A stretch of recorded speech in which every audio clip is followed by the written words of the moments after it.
Okay, so in this problem, we want to find the reactions at A and B. So the way that we're going to do that, we'll start by drawing our free body diagram. Okay, we're going to have force over here at B, have a force over here at A, and then we're going to have some sort of reaction, moment reaction at A. So we do our statics as we start most problems. We'll sum the forces in the y direction. We have A plus B minus that distributed load, which is going to be WL over 2, right? 1/2 base times height, okay, equals 0. So there's one equation. Got two unknowns in it, A and B, that I'm trying to find.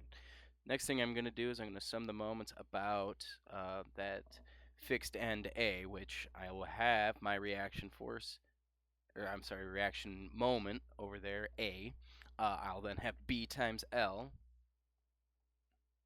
Okay, and then I'm going to have the distributed load, which is going to be a negative L over 3, because it's a triangular load, and then times the 1/2 base times height, which will be WL over 2, like so, equals 0. So now I've got two equations, two unknowns, right?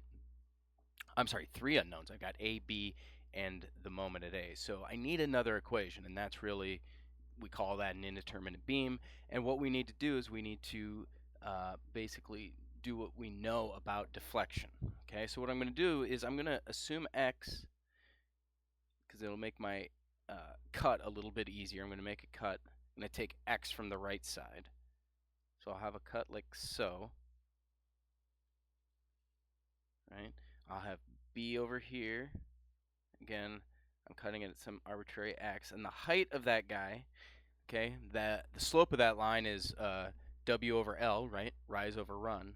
And it's going to be at some distance X. So that will be W naught over L times X will be the height of that. So when X is 0, it's 0. When X is L, it's W naught. Okay, so that's how that one goes. Now from that, what I'm going to go ahead and do is I'm going to find, I'm missing a couple things. I've got the shear and a bending moment. Now I'm going to find that bending moment. That's what I'm going to look for, because that's what I need to do to find what I know about the deflection. So I will sum the moments about that cut point. I want to make sure I include my moment, so I throw in my negative m. Okay, then I've got b times x. Okay, then I've got that triangular load, so it's going to be 1/3 away from that cut point. It'll be negative, so it'll be negative x over 3, and then it's going to be 1/2 base times height.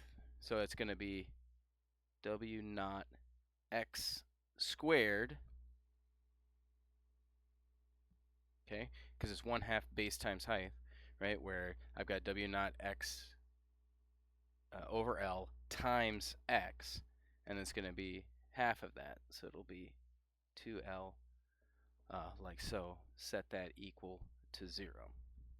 Okay, so solving that for my moment, rearranging things, bringing moment to the other side, I get negative W naught x cubed over 6L plus b times x.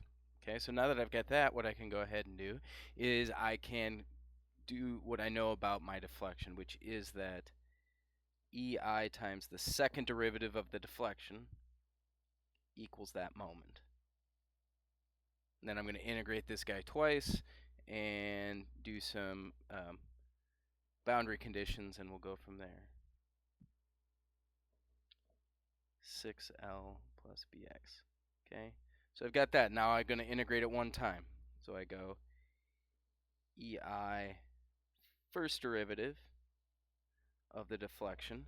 Okay, and from that I get negative W naught x to the 4th, and I bring the 4 to the bottom, 24L, and then I get plus bx squared over 2. And then I get my integration constant, which I'll deal with in a little bit.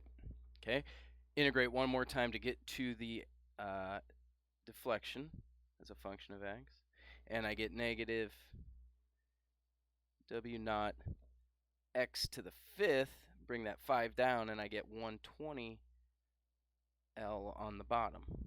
Okay, and then that'll be plus bx cubed, bring that 3 down, turns that to a 6, and then I get c1 times x plus c2. So now I've got that. So now what I need to do is do my boundary conditions. What I know is that when x equals 0, right? So at point B, when x equals 0, the deflection has to be 0, right? Because it's fixed at that point. Well, it's pinned at that point.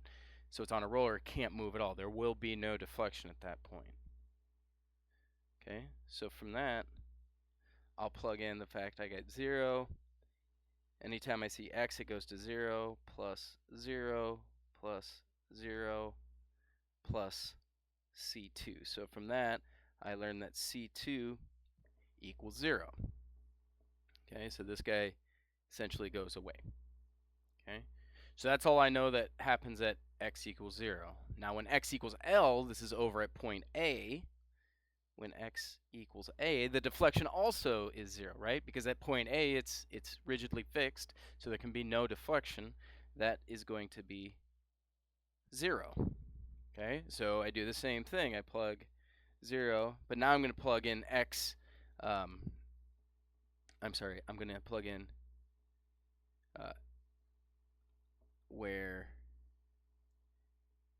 x is